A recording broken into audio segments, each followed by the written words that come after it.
Hey guys, how's it going? Today I'm going to be showing you guys how to kill Ankous, but before I start this video, if you're looking for some more Slayer guides, please check out the description box below for a full list of all the guides I've posted thus far. Enjoy the rest of the video. So I'm just going to place some timestamps for this video. Feel free to fast forward to whichever part you would like to watch, or if you have no idea what you're doing, you can just start watching from here. So let's just go over some quick information about Ankous. Their combat level ranges from level 75 to 98 depending on where you kill them. They have a max hit of 8. They are aggressive and will attack you if you stand too close to them. They are not poisonous, so you don't need to bring any anti-poisons here. Their only attack style is melee, and just looking at their stats, they are relatively weak. Even if you are lower level, you shouldn't have any issues with killing them.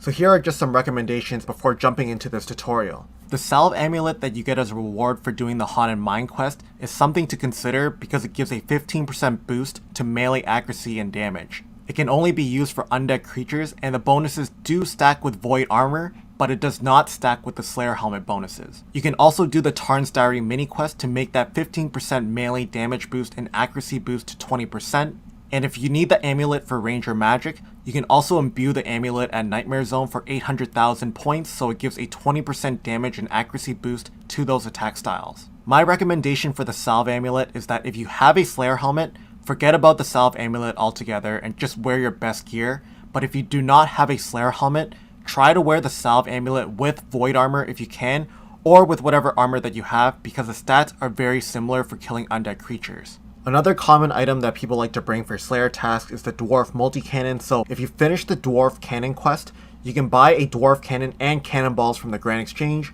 or if you're Iron Man, you can also buy a cannon from Nilodion, south of Ice Mountain and west of Edgeville, and then you can just make your own cannonballs using steel bars and using it on a furnace with an ammo mold. The Bone Crusher is also a very good item to bring for the Slayer task because it has the ability to automatically bury bones, and this is extremely useful in places such as the Catacombs of Kourend, where you basically heal prayer points for every bone that you bury. You can get the Bone Crusher from doing the Hard Mauritania Diary, and then filling it with charges using Ecto tokens that you get for worshipping Bone Meal at the Ecto Funtus. If you use any of the prayer setups, the Holy Wrench is a great item that helps you save money on restoring your prayer points. You get this as a reward for completing the Rum Deal quest, and essentially what it does is that it restores an extra prayer point for every sip of a prayer potion, super restore potion, or Sandfuse serum. So now we will go over the armor setups, and I'll show you guys the best armor that you can wear depending on which attack style that you prefer using. So we'll talk about the most common setup that people use, which is a setup that maximizes our melee attack bonuses while also having very good melee defensive bonuses. So the armor highlighted in green on the left hand side are the items that I would recommend that you try to get. The items to the right are also very good alternatives that you can use for this setup. So using the chart that I made, I created a couple of different setups that you guys can use as a reference for when you create your own setup.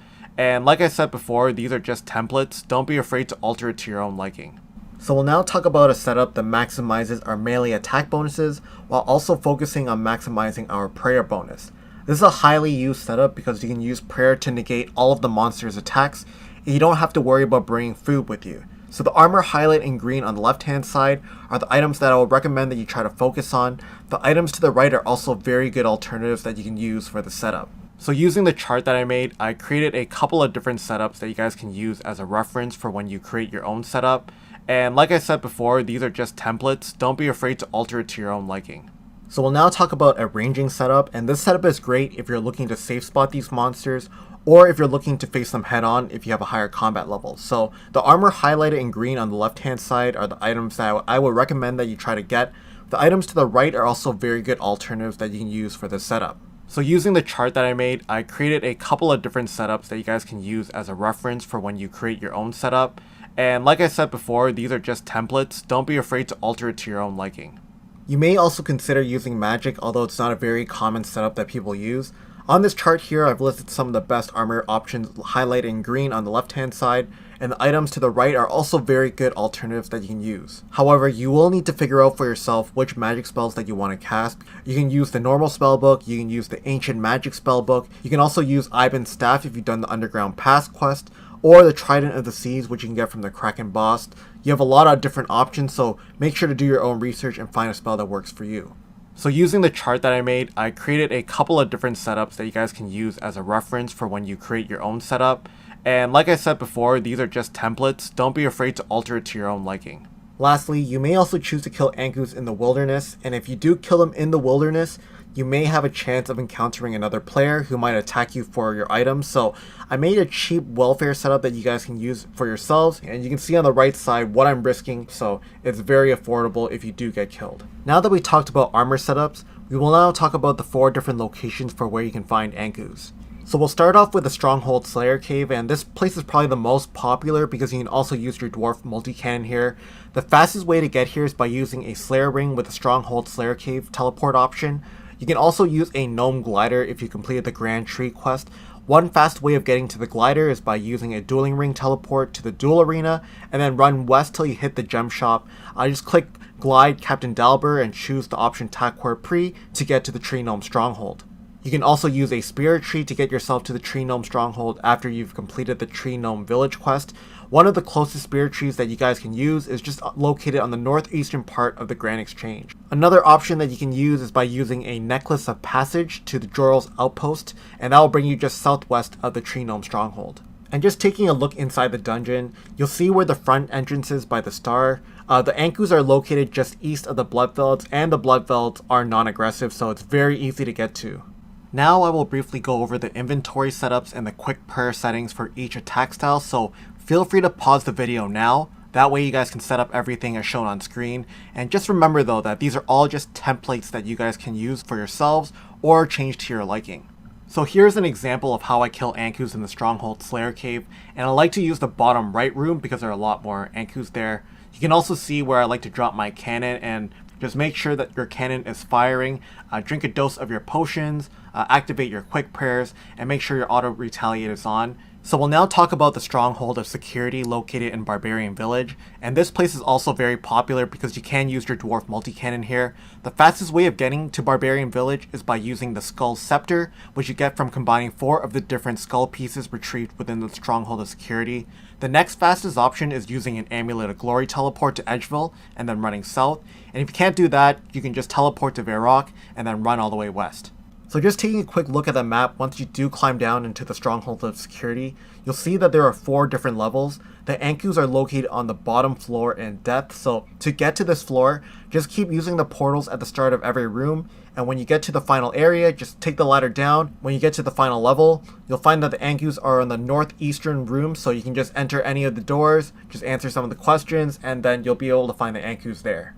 Now I will briefly go over the inventory setups and the quick prayer settings for each attack style, so feel free to pause the video now. That way you guys can set up everything as shown on screen. And just remember though that these are all just templates that you guys can use for yourselves or change to your liking. So here's an example of how I kill Ankous in the Stronghold of Security, and there really is not much to it. Just go somewhere in the middle of the room and drop your cannon down. Click the cannon so it starts firing cannonballs. Drink a dose of your potions. Turn on your quick prayers. Make sure that your auto retaliate is on, and just watch your health and prayer points. So now let's talk about these monsters within the Catacombs of Kourend, and if you've never been to this area before, don't worry, it's very easy to get to. The fastest way to get here is by using the fairing code DJR and using the hole to the east. But just a warning though, if you do not wear a nose peg or a Slayer helmet going down this hole, you will get hit by the Deviant Spectre's attacks, which will completely drain your stats. Also, if this is your first time and you don't see the hole next to the fairy ring, it means that you haven't unlocked the hole yet, and to unlock it, you'll need to go to the Kingdom of Kourend and enter the Catacombs entrance, and when you climb down the statue, you'll need to navigate your way through the catacombs until you find the rope escapes, and once you use the rope escapes, that hole will be permanently unlocked for you. So if you want a more detailed guide on how to do this, I've linked a guide in the description box below that you can follow along. The next fastest option that you have is entering the Catacombs main entrance, and to get here, you can use the Kourend teleport spell after you have read the Transportation Incantations book, and if you have level 69 magic. I made a guide on how to get the Transportation Incantation book, and I will link that guide in the description box below. The third option is by using a Xerix talisman and teleporting yourself to Xerix Heart, which will bring you to the Kingdom of Great Kourend, and you can use this teleport after you have completed the Architectural Alliance mini quest. Another option that you have is by using a Kourend portal inside a player-owned house. If you go to World 330 at the Brimington House portal, you'll see lots of hosts who have their houses open. Just go inside their house and use their Kourend portal, and this portal will bring you straight to the Kingdom of Great Kourend.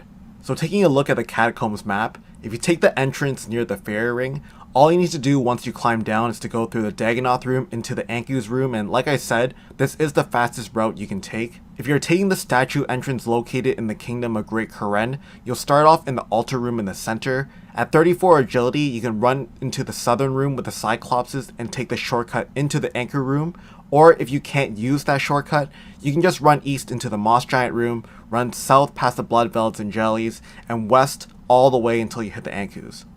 Now I will briefly go over the inventory setups and the quick prayer settings for each attack style, so feel free to pause the video now. That way you guys can set up everything as shown on screen. And just remember though that these are all just templates that you guys can use for yourselves or change to your liking. So here's an example of how I kill Ankous in the Catacombs of Kourend. I pray magic before I climb down because there are aggressive deviant specters at the bottom. The moment I enter the Dagonoth room, I turn on my quick prayers and I run into the Ankou room with the protect from melee prayer already on, so I can get them aggressive by running around the room or just by attacking a lot of them with a fast weapon like a toxic blowpipe.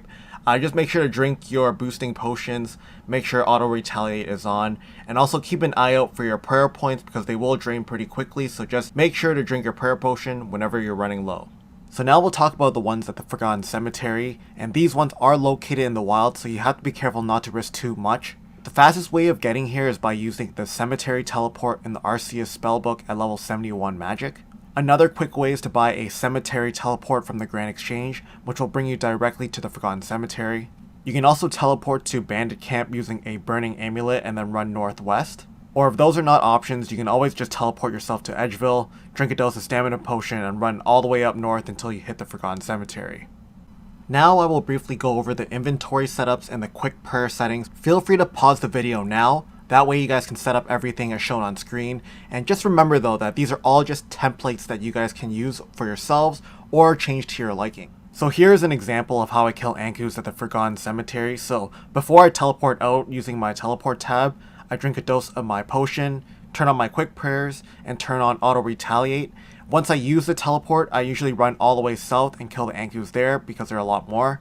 When you finish the task, just use your Slayer ring to teleport out, or you can run to level 20 Wilderness to use your house teleport. Anyways guys, I'm going to wrap up the tutorial here. Remember to also check out my other Slayer guides in the description box below, and if you did like this guide, make sure to leave it a like, and to also leave a comment in case if I missed anything important. But anyways, that's about it. Thanks again so much, and good luck with your Slayer task. Later.